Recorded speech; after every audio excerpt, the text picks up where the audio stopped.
Cześć, z tej strony Skrzypek. Dzisiaj chciałem Wam opowiedzieć o moich pierwszych wrażeniach z użytkowania samochodu, który jest czerwony jak papryczka, bo jest pikantny i bo jest czerwony. Oto on, Tesla Model S 75D. Jedna z pierwszych rzeczy, które rzuca się w oczy, to kształt, który jest po prostu przepiękny. Bardzo mi się podoba. Samochód jest przepiękny. Pomimo iż ze standardowymi oponami, kołami, 19-calowymi felgami, polecam ten wybór ze względu na komfort. Dalej, co jeszcze mi się podoba, to te mocne ramiona z tyłu, delikatny, imitowany spoiler, no i ogólny wygląd auta. Chciałem Wam opowiedzieć o pierwszych wrażeniach, co mnie zadziwiło w porównaniu do zwykłego auta. Jaka jest różnica jeżdżąc samochodem elektrycznym oraz jakie ma zalety i może i nawet wady taki samochód. Więc zaczynajmy. Jedno z pierwszych rzeczy fajnych to jest chyba z 8 kamer w samochodzie, które służą do autopilota, czyli do tak praktycznego trzymania samochodu w liniach na autostradzie i do przyspieszenia i zwalniania na autostradzie.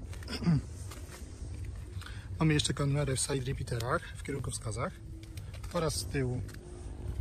Jedno z rzeczy nietypowych dla normalnych aut to jest bagażnik, który jest z tyłu i też z przodu. To jest właśnie kluczyk auta. Otwieramy go. W tym bagażniku możemy zobaczyć chociażby kable do ładowania i rzeczy, które są normalnie przydatne, ale za często się ich nie otwiera. Jest całkiem spory ten bagażnik, naprawdę dużo mieści, więc pomimo tych kabli można jeszcze włożyć jakieś reklamówki, nie wiem, torby, plecaki, torebki, cokolwiek tylko chcecie. Idąc dalej, fajna sprawa to klamki, które się wysuwają i chowają. Wysuwają się automatycznie, kiedy podchodzi się do samochodu.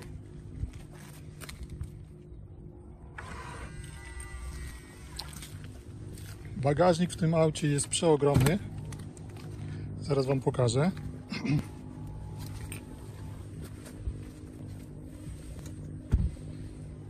Nie wiem, czy będzie dobrze widać.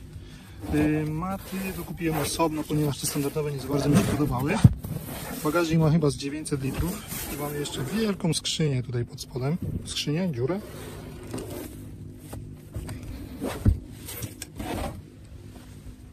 Nie wiem, czy pod słońce będzie wszystko widać. Zamykamy.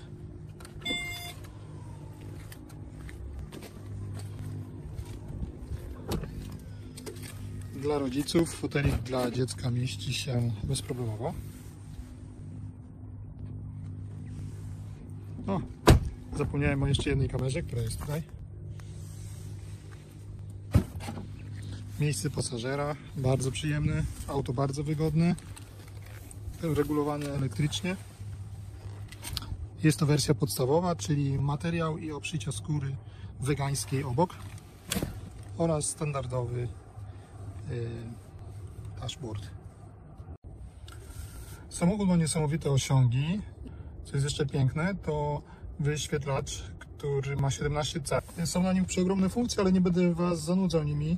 Jedno z rzeczy po prostu niesamowitych, które zostało dodane w ostatnim update'cie, to możliwość korzystania z Netflixa i YouTube'a oraz to, co było wcześniej, to Spotify, który był dostępny cały czas. Nie będę włączał muzyki ze względu na prawa autorskie. Jest tu mniej przycisków, ponieważ większość rzeczy kontrolowanych w aucie jest na ekranie. Utrudnia to korzystania z auta, na przykład prędkość wentylatora albo głośność muzyki tutaj. Wszystko jest naprawdę przemyślane, jest w porządku. Nie brakuje mi żadnych przycisków, co wcześniej myślałem, że jednak będzie problemem. Bardzo fajny jest też wyświetlacz za kierownicą, który daje nam potrzebne informacje. Jedną z najfajniejszych rzeczy to cisza podczas podróżowania. Nie słychać dźwięku silnika i prawdę mówiąc też za tym nie tęsknię. Więc możecie sobie teraz posłuchać, jak brzmi auto podczas jazdy.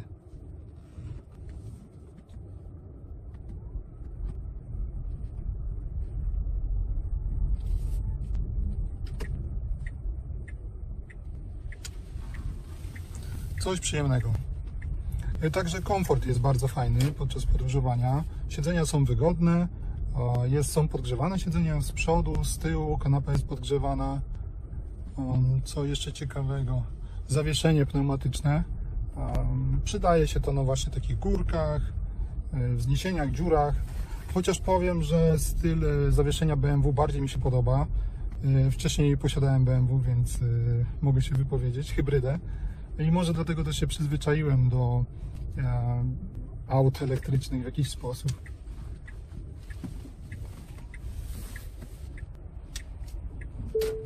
Troszkę ciasne tutaj te drogi.